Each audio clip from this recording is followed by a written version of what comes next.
Election night. Our crews are live with the latest from high-profile candidate watch parties across the state. The action ramping up tonight as voters cast their ballots. Plus, storm preps underway as Nicole heads toward Florida. A local community hit hard by Hurricane Ian is bracing for another wave of harsh conditions. Just remember what you had to face when Ian was here, and always keep yourself ready to make a move. How they're getting ready for the days ahead.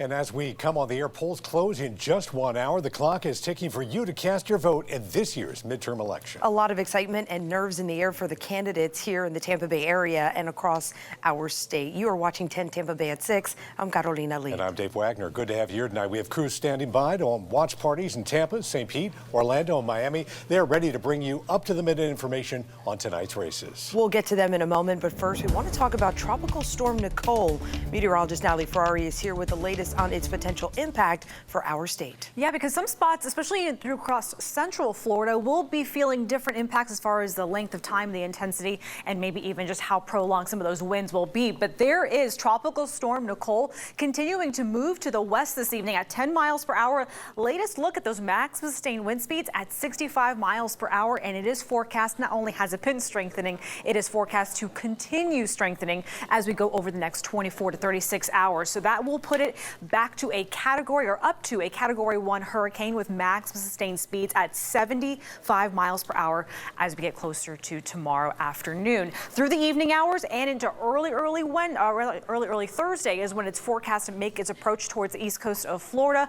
And that is where we're going to be looking at that landfall likely overnight, early Thursday morning, and then continuing to trail its way as it turns a little bit more so to the northwest and eventually back up towards the east, southeast there as through along the eastern coastal portions of the United States. And these models have been shifting just a little further down to the south after moving a little further to the north earlier in the day. But because of the fact that this will be drifting through central Florida, weakening as it does do from hurricane status, but still drifting through the state, that has prompted now tropical storm warnings to be issued for those inland locations, Polk County, Highlands, and Hardee. We're going to talk more about our local impacts, especially towards the Bay Area, coming up. School districts across the Tampa Bay area are closing their doors to make sure students stay safe during the storm. In Highlands and Hardee County, schools will be closed tomorrow and Thursday. Just an hour ago, Polk decided to close on Thursday. Pasco will also close schools on Thursday. Hillsborough and Hernando will announce their decisions tomorrow. And just a few hours ago, Tampa Mayor Jane Castor addressed the city's storm preparations. She says city leaders are keeping a close eye on the storm, but don't expect the same conditions we faced during Hurricane Ian. If we get anywhere from 2 to 5 inches of rain, we can handle that. Our drainage can handle that. Not to say there won't be minor flooding in some areas, but again, we'll keep everyone informed minute by minute. And the mayor says since the city passed out 100,000 sandbags for Hurricane Ian in September, they are not planning on setting up any sandbag sites. You can stay informed, prepared, and connected by downloading the 10 Tampa Bay Plus streaming app. There you can watch live storm coverage and get important information on how to prepare your family and your home for the storm. It's election night and all eyes are on the governor's race here in Florida. Ron DeSantis and Charlie Crist are both having watch parties here in our area. We have crews on both sides of the bay to bring you the latest. Moments ago, Liz Crawford was at the Tampa Convention Center following DeSantis's campaign. Well, all eyes are on the Tampa Convention Center, and not just the eyes in Florida. The whole country will be watching because so many people speculate that Ron DeSantis will soon launch a presidential bid. Of course, so much rides on whether or not he wins tonight. And many polls show that Ron DeSantis has a strong lead over his challenger, Democrat Charlie Crist. Now, so much has changed in the last 4 years that Governor DeSantis has led the state here. Much of that came in 2020 with his response to the COVID-19 pandemic. He quickly started to preach about anti-lockdowns and open schools, and a big talking point during his campaign has been keeping Florida free. We'll likely see those signs tonight. We expect results to come in around 7 o'clock, and he will be here with other politicians and candidates throughout the evening. In Tampa, Liz Crawford, 10 Tampa Bay. All right, Liz, and just across the bay in St. Petersburg, former Governor Charlie Crist is holding his watch party, and that's where 10 Tampa Bay reporter Eric Glasser joins us live. Eric, last night, Crist was predicting an upset. You got that right, Dave, and that theme continued today as the Crist campaign was posting on social media quite a bit, showing long lines, people in lines, young people especially on college campuses, and just within the last hour posting even more, asking people who are already in those lines to stay in them and cast those votes. We are, as you said, where the Crist campaign will be watching those election results come in inside the Hilton St. Pete here in Carillon.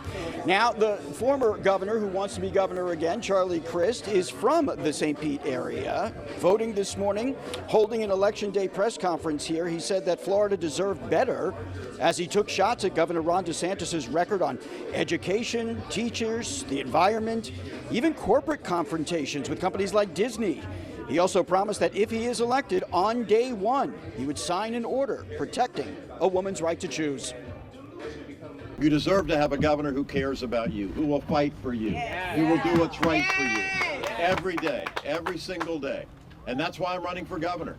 The people deserve a choice, and the women in Florida deserve choice. Crist put on a confident face today as he campaigned across our area, but the fact is that he trails in the polls. Most of them have him down by double digits. He may be able to point to one that recently had him down by 4 points, looking for an upset here. But that, according to those polls, again, seems unlikely. We will be here throughout the evening to bring you any updates and, of course, any reaction from St. Petersburg. Eric Glasser, 10 Tampa Bay. Another big race we are monitoring tonight, who will become Florida's next U.S. Senator. Marco Rubio has held his chair for 11 years, but challenger Val Deming says she's best fit to represent Floridians. Our Emerald Morrow is in Orlando, where the Val Demings watch party should be getting underway. Emerald, Demings is slightly behind in the polls, but the campaign is optimistic. Almost definitely. I think you have to be a little bit optimistic if you're going to make it this far and if you're going to go all the way. But this is an issue that Demings addressed in one of her recent campaign stops here in Tampa, saying it's not going to be the polls, but it is going to be the voters who make the decision on who is going to be the next U.S. Senator from the great state of Florida. And one of the issues that she is honing in on to grab the attention of the undecided voters is the right to choose. Just last week, she brought this message to Tampa, saying a vote for Marco Rubio is a vote against a woman's right to choose what is best for her and for her body. Even the suggestion to take away a woman's right to choose, we've got to shut that down. And yes, we've talked about the right to choose being a big issue, but so is the economy. And this is an issue where Democrats have struggled quite a bit now. Republican Marco Rubio, he is saying that, you know, the Democrats, again, they just are not very strong on this issue. This is not an area where they are going to be able to be triumphant. We're going to send it over, though, to my colleague, Angelina Salcido. She is down in Miami where Marco Rubio is. We're going to get a live look at what's happening with the watch party down there. Hey, Angie. Hey, Emerald, Senator Marco Rubio's campaign is feeling good about tonight. The door set to open here in about a half hour or so. I'm told his family, friends, and other Republican figures will be here to support the senator. Yesterday was his last day on the campaign trail. He made stops in Jacksonville, Orlando, and Hialeah, where he campaigned with Florida Governor Ron DeSantis. While he highlighted the need to fix the country's immigration policies and strengthen the border, he also stressed the need to crack down on crime across the country. His final plea to supporters, though, get out and vote. But it won't matter if we don't turn out and vote. If they convince you to stay home, that's how they win. That's how they make it closer than it needs to be. We don't need. The only surprise I want to hear about tomorrow is I can't believe Republicans won by that much on every race in Florida. That's the only surprise we want. And you have to do it that way because we have to send a message. Now, Senator Rubio making it clear he wants to see a full Republican sweep tonight. His campaign tells me he will address the crowd once this race is called. We'll, of course, be here as the votes are tallied tonight. We're live tonight in Miami. Angelina Salcido, 10 Tampa Bay. Angie, thanks. We are watching a lot of races this evening. One of them is newly redrawn District 14. So when we come back, we will take you out live to Tampa, where incumbent Kathy Castor and her opponent James Judge are vying for a seat in Congress. Tonight, we will see the outcome of Governor DeSantis' newly redrawn congressional map. This creating a divide in Tampa Bay, expanding District 12 and moving some voters from District 13 in Pinellas County over to District 14 in Hillsborough County. Our Shannon Clough is in Ybor City right now, where District 14 incumbent Kathy Castor is trying to keep her seat in Congress. Carolina and Dave, yes, we are starting to see people show up here in Ybor City as she is hoping to keep her seat in Congress. This is Florida's 14th congressional district, and big things for her is she's fighting to keep education affordable. She supports small businesses, and this is something she's been doing for nearly 16 years. She was elected in 2006, so her face, her name, they're very recognizable to people here in parts of Hillsborough County and Tampa. We've got her opponent, James Judge, also a big supporter of veterans. So we've got 10 Tampa Bay's Hannah Deneen. She's over in Tampa, where his watch party probably getting started right now. Hannah, how's it looking out there? Hey Shannon, well of course James Judge is looking to unseat Kathy Castor in that District 14 seat, and he tells me he's cautiously optimistic about how things will pan out for him tonight. Now Judge is a political newcomer who's also a U.S. Coast Guard veteran. He tells us that he's running on a platform of less government intrusion, more freedom. If he's elected, he says his priorities will be to address inflation, reduce the federal debt, and restore law and order by supporting law enforcement. He also supports a ban on offshore drilling in Florida and Second Amendment rights. Now, James Judge tells me he'll be arriving here at Harpoon Harry's Crab House in Tampa shortly, where he will watch those election results roll in alongside his family and friends this evening. We'll be sticking here for his reaction to those results. Live in Tampa, Hannah Deneen, 10 Tampa Bay. All right, we're going to have all the results during our 10 Tampa Bay election coverage this evening. We will stream live all across our 10 Tampa Bay digital platforms, including YouTube and our free 10 Tampa Bay Plus app on Roku and Fire TV. Our coverage starts at 7 p.m. While elections are underway, so is storm prep. It has been 6 weeks since Hurricane Ian made landfall in Florida.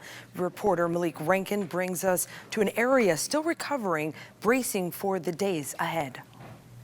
Communities along the Peace River saw several feet of flooding after Hurricane Ian. Overwhelming, devastating for somebody that has been through storms but has never actually faced a flooding situation like that, just almost overnight. It was scary as hell. While Tropical Storm Nicole is nowhere near the same threat, neighbors here just a couple hundred yards from the Peace River are still prepping what they can. All of the ductwork beneath Felix Atkinson's home was washed away by flooding. Those steps are about 3 feet. It was 1 inch from going into my house. Polk County is roughly halfway through debris pickup from Ian. That'll be briefly put on pause to open sandbag sites. We're pulling county employees that are deployed out on trucks, picking up hurricane debris, which is separate from our hurricane contractor. We're pulling them in order to operate these sandbag sites. On Wednesday, Polk County will open 7 sandbag distribution sites. You know your areas, prepare for it the best you can, and we'll try to give you the tools to help prepare for it. As people prepare for this storm, it's with the last one front of mind. Overwhelming just to think about what we actually had to go through out here. And I feel for every person in this state that is still being affected by this stuff. It's just heartbreaking. In Bartow, Malik Rankin, 10 Tampa Bay. For a full list of sandbag pickup sites, go to 10tampabay.com. A lot of folks still dealing with that down there. We are watching this storm come in. Tropical storm right now, about to become a hurricane. And when it does, what kind of winds are we talking about, Natalie? We could be talking about sustained wind speeds in some spots along the East Coast, pushing close to 60, 65 miles per hour, but the gusts at times could be 70, 75. Again, that's along the East Coast. Here at home, I think we'll see gusts mainly through the Tampa Bay area, closer to that 30, 35 mile per hour range. So we're going to talk more about that in just a bit. But because, as you saw there in that story, in Polk County, they are doing those preparations. That's an area where we are dealing with tropical storm warnings as of this afternoon in Polk County until further notice. And it's all bracing ahead of this system right here. There is Tropical Storm Nicole. The tropical storm force winds are so vast, so wide from the center of the storm. They're actually extending upwards of 380 miles outside of the center of that storm. So that is a massive wind field. Again, that is something that's just going to be widespread through parts of the state once it does make its way on landfall. We could be seeing it as north as Cape Canaveral, as far south as Jupiter, maybe even West Palm Beach, but a lot of models are pushing it closer to Palm City, possibly near Jupiter, as we get closer to late tomorrow night, early Thursday morning. And you notice how the intensity does start to pick it up a little bit closer to a Category 1 hurricane. It would be a low end. It would be on the lower spectrum of that Category 1 status, but a storm is still a storm. The impacts are still going to be felt across the East Coast and then pushing towards the northwest, weakening as it approaches parts of the Tampa Bay area, especially our inland locations, but that's still going to be rounds of heavy rainfall and breezy winds brushing on through here. And then the models continue to drive it up to the north and eventually to the northeast as we make our way towards the weekend ahead. So that's actually going to be trying to show quite a bit of widespread impacts through the eastern half of the United States over the next couple of days, thanks to Nicole. You can actually see the models again continuing to take it to the west. Right now it's about 10 miles per hour. It will meander even a little bit more as it makes its way closer to the east coast of Florida, but a lot of those models in agreement that will continue to pull that trend up to the north and to the northeast because of the fact that we are going to still be dealing with tropical storm force conditions easily after it makes landfall and starts to really try to get some weakening in there. There is already tropical storm warnings in place for Polk County, Hardee, and Highlands. Everyone here in yellow under a tropical storm watch until further notice. That means conditions still favorable due to some of those outer bands and that vast wind field. From Nicole, the most likely arrival times of those tropical storm force winds, so we're talking 40 miles per hour or higher, could be as early, I think it's going to be more so by Thursday morning, possibly late Wednesday night, but really going into Thursday morning into the overnight hours. And Tampa Bay has about a 61% chance that we'll feel that kind of wind. I do think it's a lot more likely that sustained wind speeds will be under tropical storm force, especially along the immediate west coast. Inland, a little more likely for you, but I do think the gusts, I think at times those gusts will be exceeding 40 miles per hour, and that is as vast as this yellow wind field that you see right here. 58 miles per hour or higher, that's going to be more on a stronger tropical storm status. Hurricane force winds, again, mainly going to be impacting just north of Jupiter into Palm City, just south of Fort Pierce in the east coast of Florida tomorrow night, early on Thursday morning. Notice how still we have quite a bit of that wide wind field taking it all through Thursday, which I think is going to be the biggest day that we feel those impacts, and even lingering into early Friday. And that's what our models when it comes to our wind are agreeing with. This red line is the center of the National Hurricane Center's forecast line, but I just wanted to show you again on the immediate coast, sustained will be around 20, maybe 25 miles per hour, but gusts could be closer to 35 miles per hour at times. The further you head inland and the further you head towards Orlando, I do think they're going to be dealing with even stronger conditions than that. So we'll continue to see these winds picking up overnight through tomorrow morning. There's your Wednesday. Some of those showers and storms starting to pick up, but I do think Thursday will be where we see more of that widespread rain and thunderstorm activity before we clear things out on Friday morning. Don't forget, you can catch our forecast on the radio. Our radio partners, the Dove 105.5, the Eagle 107.3, WSRQ 106.9 in Sarasota, and Magic 94.9. I'm Josh Sidorowitz. Next here at 6, I'll show you how we'll be analyzing races tonight during our live election coverage. Stay with us. Polls closing in just about 35 minutes, and 10 Tampa Bay anchor Josh Sidorowitz is here now with a look at how we will be bringing you all of the latest election results. Josh? Yeah, hey Dave, good evening. So this one is our main tool here. It's to help you see the results here as they come in. So this is going to be getting real-time data all evening long. As soon as our local election supervisors start to report those unofficial results, you are going to see it all right here. The state is white now. That's because there are no numbers being reported just yet. But once 7 o'clock hits and the polls close, this map is going to start to light up in red and blue from some of our local congressional races to our Senate race. Of course, that's a big one that we're watching here statewide, and the biggest one at the top of the ticket, the governor's race. And we will be able to show you county by county which way voters are deciding here this evening, Catalina. All right, thank you, Josh. And when polls close in about a half an hour, that's when our extended election coverage begins. We are live streaming it across all of our 10 Tampa Bay digital platforms, including YouTube and on our free 10 Tampa Bay Plus app on Roku and Fire TV. We hope to see you there tonight at 7 o'clock. It's going to be an interesting night, a fun night for us around here. We appreciate you being with us. The CBS Evening News with Nora O'Donnell is coming up next. And we will be with you on air and online throughout the night. We hope to have you with us tonight. We will see you back here for full coverage, full wrap up tonight at 11. Have a good night.